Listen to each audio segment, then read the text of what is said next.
So in the past, we've talked a little bit about trigonometric identities. Today, we're going to go into them in further detail. So these are the identities that we've talked about so far: the reciprocal, Pythagorean, even, odd, and quotient identities, and the cofunction identities. For some reason, there should be a C in there. I'm not sure where that went. We're not actually going to use the cofunction identities today, but we will probably use them occasionally in the future. The reciprocal and Pythagorean and quotient ones are really going to be very important. With the even odd ones, if you see a negative inside the parentheses, easiest thing to do is just change that. So in this section, we're going to be doing two things. We're going to be simplifying expressions, and we're going to be verifying or establishing identities. So I'll give you a few strategies, and then we'll go ahead and do some examples. So our first strategy is going to be to change everything in terms of sine and cosine. That is going to work many times. I would say maybe 3/4 of the time to like 90% of the time it will work to do that. Oftentimes you're going to get all of the other ones. You'll get secants, you'll get cotangents. Usually it's a good idea to change everything to sine and cosine. The only exception is going to be if you see these two things in there. That's going to be the one time when you're not going to want to change that. And actually that brings us to the second strategy, which is going to be to look for Pythagorean identities. Usually if you see something that has a squared in it, that's often a sign that you're going to need to use those Pythagorean identities. Next strategy is going to be to use the distributive property or the FOIL method. And then the one after that is the exact opposite of distributive property and FOIL method, and that's going to be to factor. Sometimes that will help you with simplifying stuff. Another one is to simplify fractions. Sometimes things are going to cancel out nicely. And the last one, but actually not the least one, you will have a few other things, is when you have two fractions being added together, you're often going to want to get a common denominator. So we'll do some examples that involve all of these. If not today in the video, then certainly in class you'll probably see all of these. And you might see a few extra things, so just know that.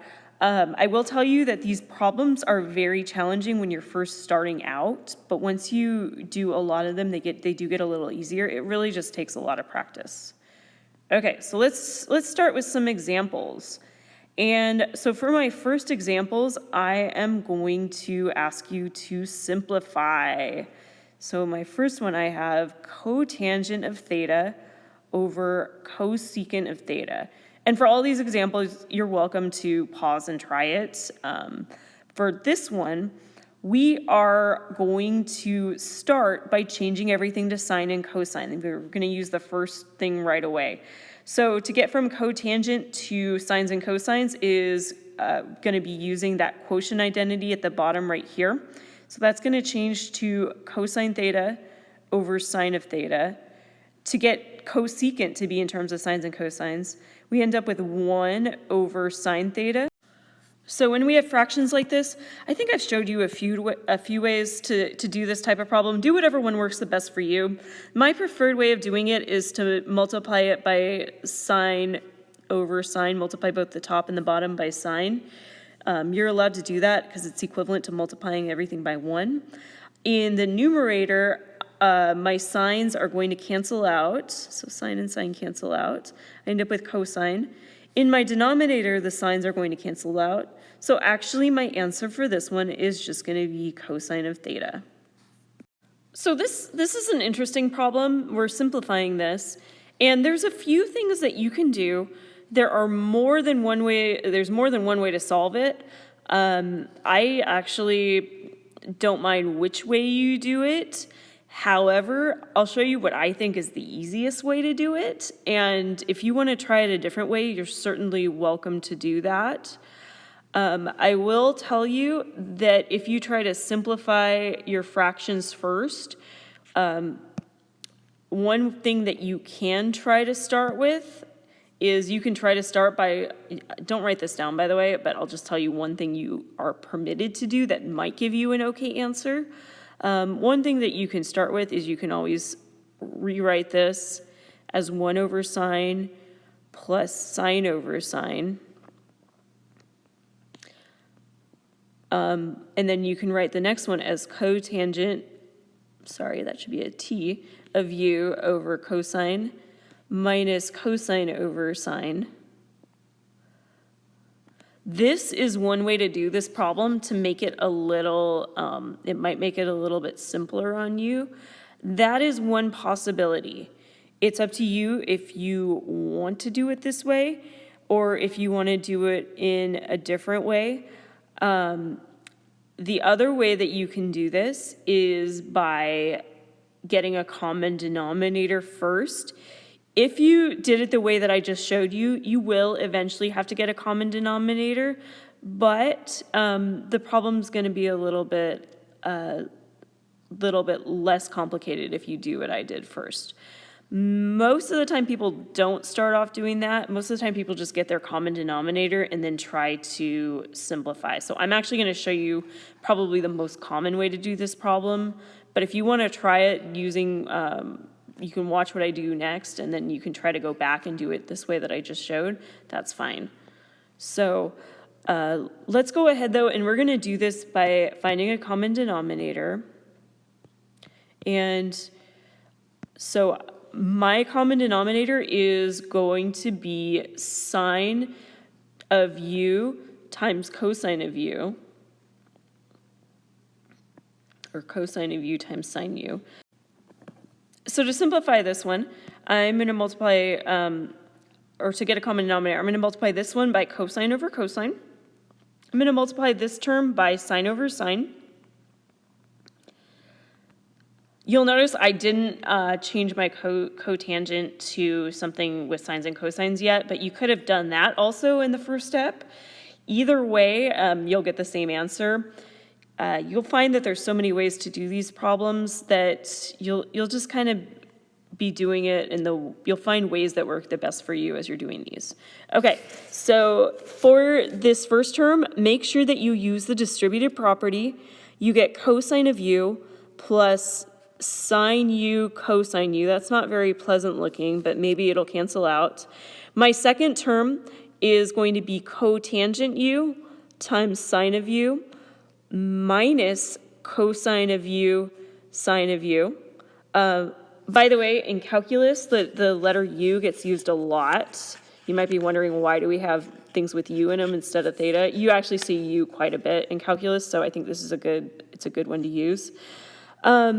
Okay, so something nice, really nice happened. I have sine of u times cosine of u, and I have cosine of u times sine of u. They have the opposite sign, which means that if you put them together, you get 0. So that's really nice. The other thing that's nice is that this cotangent is going to be the same thing as cosine over sine, and something good is going to happen after that. So let's go ahead and continue. So I get cosine of u plus, I'm going to rewrite my cotangent as cosine over sine, and that's times sine. This is all over sine of u times cosine of u. Okay, now, like I said, something nice is going to happen here. My sines will cancel out, and I am just going to be left with cosine plus cosine over sine times cosine. If I have one cosine plus another cosine, that gives me 2 cosines. And then this is where the simplifying fractions comes in. The cosine divided by the cosine, those are going to cancel out. I get 2 over sine of u. Actually, if you were doing a multiple choice quiz, the answer would actually appear as 2 cosecant u. So you'll see, I probably wouldn't mark you off if you didn't write that last one, if you just wrote 2 over sine u. But just know that if it was multiple choice, you would get one that looked, it would be the second answer. Okay, so for this next problem, There's a lot of stuff going on in this one also. You're welcome to change the tangent to sine over cosine. However, in this step right now, nothing's going to cancel out, so I'm actually not going to do that yet. Like I said, these things get easier when you do more of them, so you'll just kind of have to get used to it. By the way, if this is weird looking, this should be a minus tangent. The minus got pushed together with the tangent. So the easiest way to do this type of problem is to factor. So when I factor it, first of all, let's factor the denominator first. I'm going to factor out a tangent of x. When I do that, I'm left with sine minus 1. It's not too bad so far. Next thing I am going to do is I can actually factor my numerator, sine squared x minus 1. This is a difference of squared. So let's say we had, I'm not going to use x because I already have x in the problem, but let's say we had like y squared minus 1. That would factor to y plus 1 times y minus 1. I can do the same thing with sine. So I can factor that to sine of x plus 1 times sine of x minus 1. And this are going to cancel out. My final answer for this is sine x plus 1 over tangent. Sometimes you'll have something that's like a Pythagorean identity. Sometimes you'll simplify this type of thing out. I wouldn't even bother simplifying this out anymore. There are a few things that you might be able to do, but nothing that really changes the problem that much. I'm just going to leave it like this. If you want, you can change the tangent to sine over cosine, but again, it doesn't change anything. It doesn't make it more simplified. By simplifying, think of simplifying as being as few terms as possible, as few separate things as possible. So in this case, I have 3 terms. If you want to keep going, you won't get any less than that. So for this problem, I am not asking you to simplify. I am asking you to establish the identity. And I also wrote the word verify. I often see it written that way as verify the identity. So basically what this type of problem is it's telling you the answer, like this is the answer, and giving you something to simplify. So you need to prove that this is true. When you prove that something like this is true, make sure that you aren't multiplying both sides of the across the equal sign. We cannot assume that these are equal. We are verifying that they're equal, so we're not allowed to multiply anything or do anything to both sides. I'm going to actually write that out. So don't do something to both sides. And generally, for this type of thing, I generally will find students doing that a lot, and I'll need to correct them. So if you ever want me to look at your work on these, please send it to me, and I can let you know what you're doing wrong or if you're doing it right. So strategy with this type of problem is you are going to want to simplify the more complicated side. So we're going to simplify the more complicated side. Sometimes they're both going to be complicated, and then you're just going to have to simplify them both. But oftentimes, it's really easy to look at it and figure out, like, yeah, here the left side is a lot more complicated. So we're actually going to start by simplifying the left side. So in this case, it's the left. And remember, a few minutes ago, I mentioned if you see a negative with your theta, you're just going to want to make it positive. We're going to do that here. So what I'm going to do is I'm going to ignore that equals cosine of theta for now, and I'm just going to worry about simplifying this part of it for now. So what I'm going to do is I am going to start by rewriting the sine squared theta, or sine squared of negative theta, as sine of negative theta squared. I think it's easier to look at if you look at it like this. I'm hoping for this one that we're going to use a Pythagorean identity at some point, but we might not be able to. But usually if I see squareds, that's my first inclination, is to see if I can use those.